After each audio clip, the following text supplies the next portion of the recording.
નવી નવી રેસીપીઓ જોવા માટે મારી ચેનલ હર્ષા કુકિંગ ગુજરાતીને સબસ્ક્રાઈબ કરો અને લાઈક પણ આપો. હર્ષા કુકિંગ ગુજરાતી ચેનલમાં આપનું સ્વાગત છે.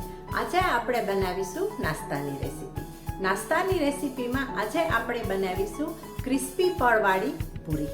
તો ચાલો બનાવીએ મેથીની ભાજી અને લોટ ઉમેરી અને ક્રિસ્પી પડવાળી પૂરી. નાસ્તામાં શું બનાવવું તેવી જ્યારે મૂંઝવણ થતી હોય ત્યારે શિયાળામાં તાજી મળતી મેથી અને લોટનો ઉપયોગ કરીને આ પ્રકારની મેથીની ફરસી પડવાળી પૂરી બનાવીને પીરસી શકાય છે.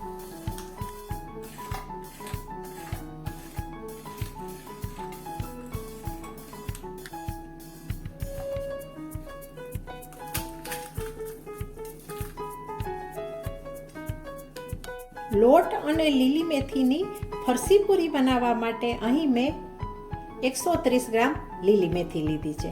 લીલી મેથીના પાન મેં ચૂંટી લીધા છે અને ત્યાર પછી બારીક સમારી લીધા છે. હવે આપણે ધોઈ લઈશું અને આગળની પ્રોસેસ શરૂ કરીશું. અહીં આપણે ગેસ સ્ટાર્ટ કરીએ અને કઢાઈ મૂકીએ. કઢાઈમાં આપણે તેલ એડ કરીએ.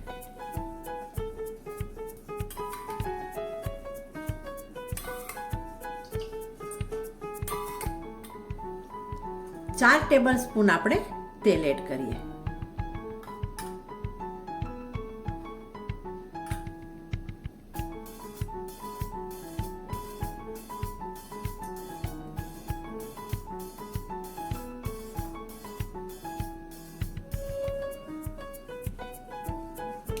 તેલ ગરમ થાય એટલે આપણે સમારેલી મેથી એડ કરી દઈએ.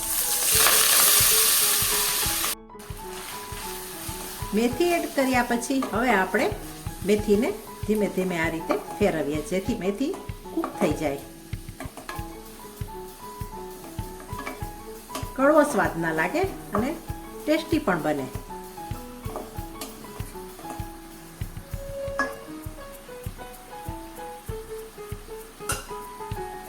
મિનિટમાં મેથી ગળી ગઈ છે. હવે આપણે ગેસને બંધ કરી દઈએ. હવે એક પરાત લઈએ અને જે તેલમાં કૂક કરેલી મેથી છે તેને આપણે પરાતમાં ઉમેરી દઈએ. તેલ સહિત જ ઉમેરી દેવાની છે.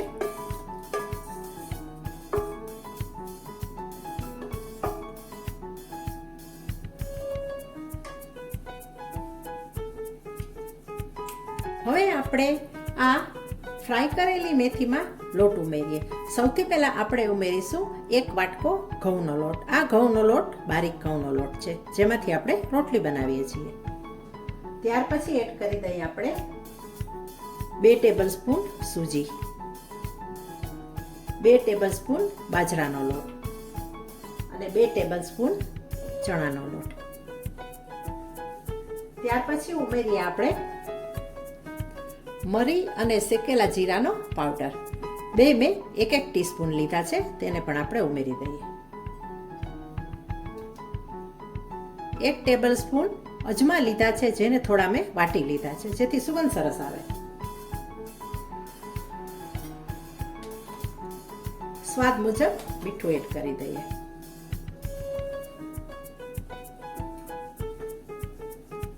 પાંચ ચમચી હળદર, 5 ચમચી મરચાની ભૂકી. હવે બધું આપણે મિક્સ કરીએ. બધું જ સારી રીતે આપણે જોઈ શકાય છે મિક્સ કરી લીધું છે અને આપણે મોણને ચેક કરી લઈએ. જોઈ શકાય છે મુઠ્ઠી બંધાઈ રહી છે એટલે મોણ પણ પૂરતું છે.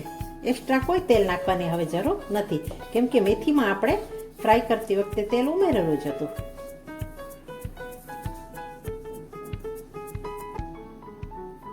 હવે આપણે પાણી એડ કરી અને લોટ બાંધીએ.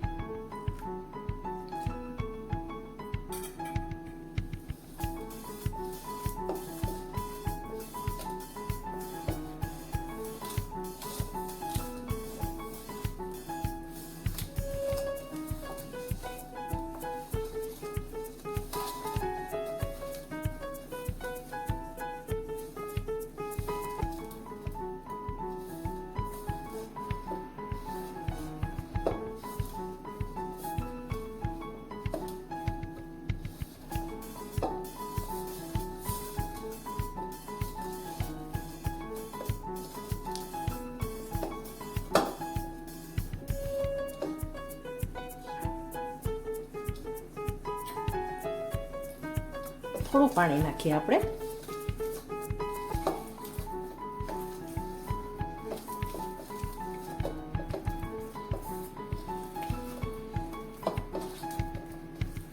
લોટ બંધાઈ ગયો છે. બહુ કઠણ પણ નહીં અને બહુ ઢીલો પણ નહીં, એવો લોટ આપણે તૈયાર કરવાનો છે. આટલો લોટ બાંધવામાં મારે અડધી વાટકી પાણી જોયું છે. હવે આપણે 15 મિનિટ લોટને રેસ્ટ કરવા રાખી મૂકીએ. 15 મિનિટ થઈ ગઈ છે. હવે આપણે લોટને ખોલી લઈએ.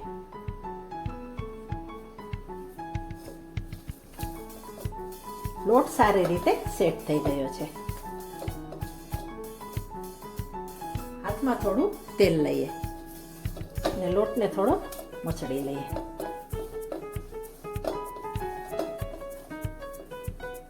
હવે આ લોટમાંથી આપણે લુવા કરીએ.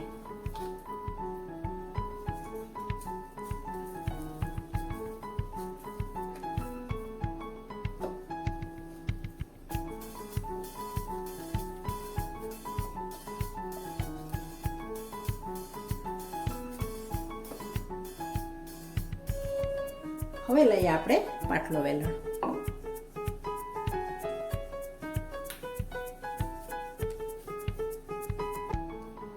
એક લુવાને આપણે સૂકા લોટમાં ડસ્ટ કરીએ.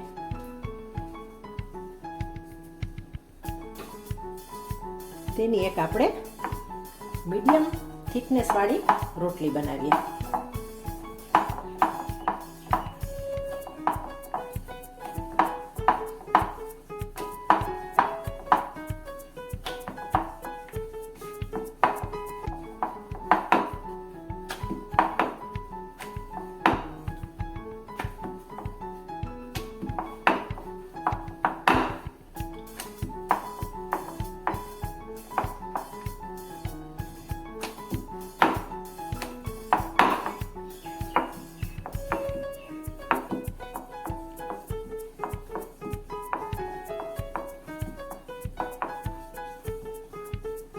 જોઈ શકાય છે કેટલો કલર સરસ આવ્યો છે, લીલો અને પીળો.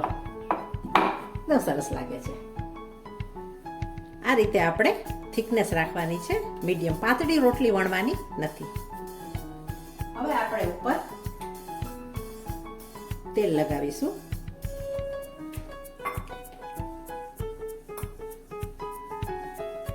આખી રોટલી પર તેલ લગાવી લઈએ.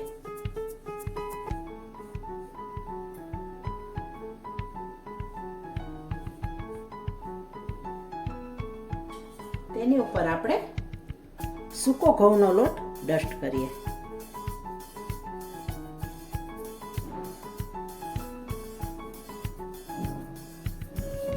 હવે રોલ વાળી લઈએ. રોલને આપણે ટાઈટ બાંધવાનો છે. આ રીતે ટાઈટ કરવાનો છે, ઢીલો રાખવાનો નથી.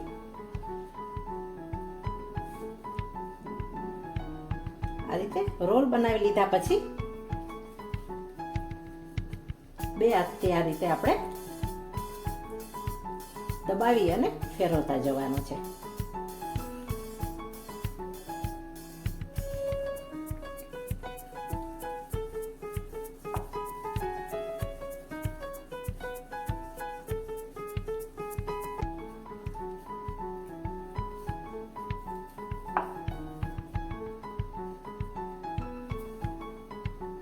વ્હાઈટ રોલ બનાવી લીધા પછી હવે આપણે કટિંગ કરીશું. ચપ્પુ લેશું. કિનારીનો ભાગ આપણે પહેલા કાઢી લઈએ.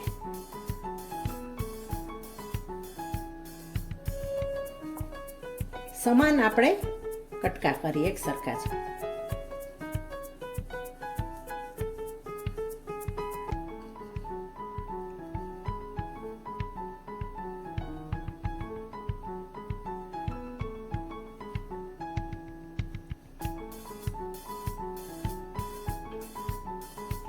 અને એક કટકો લઈ અને એ રીતે આપણે દબાવી દઈએ.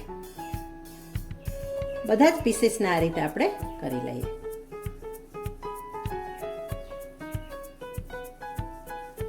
નાની મોટી તમારે જે સાઈઝની કરવી હોય એ પ્રમાણે ટુકડા કાપી લેવાના.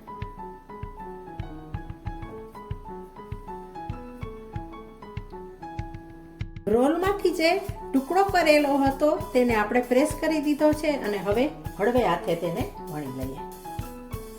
એકદમ હળવે હાથે વણવાનો છે.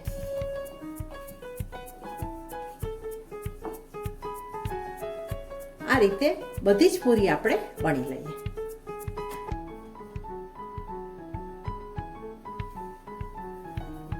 બીજું પણ બતાવું છું તમને વણીને.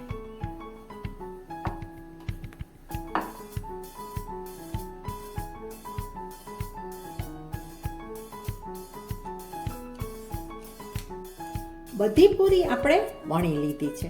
હવે આપણે આ પૂરીને ફ્રાય કરીએ. ફ્રાય કરવાની પદ્ધતિ પણ હું તમને બતાવું છું, જેથી છેલ્લે સુધી વિડીયો તમે જરૂર જોજો. આ માટે કડાઈમાં તેલ મૂકેલું છે. તેલ ગરમ થઈ ગયું છે. હવે આપણે એક પછી એક પૂરી ઉમેરતા જઈએ.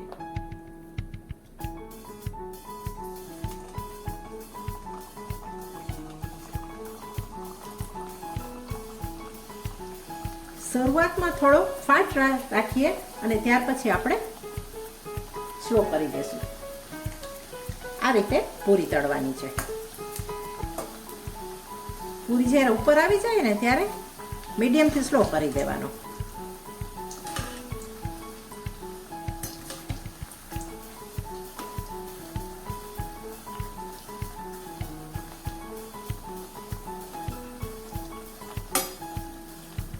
એકદમ સુંદર ફરસી પડવાળી પૂરી બનીને તૈયાર થઈ રહી છે.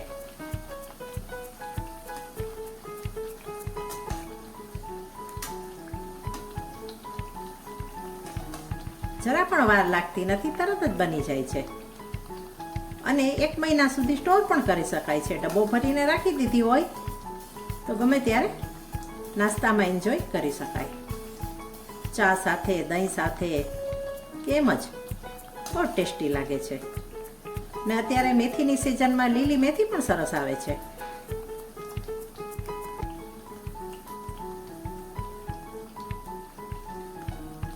જોઈ શકાય છે એકદમ ગોલ્ડન કલરની સરસ પૂરી તળાઈ ગઈ છે. હવે આપણે કાઢી લઈએ. આ ટાઈપની પૂરી તળવાની છે.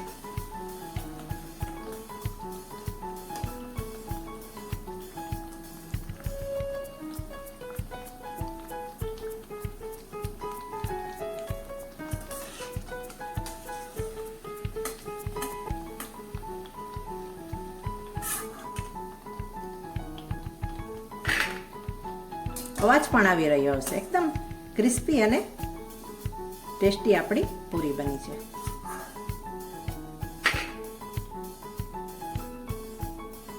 બીજી પણ આપણે તળી લઈએ.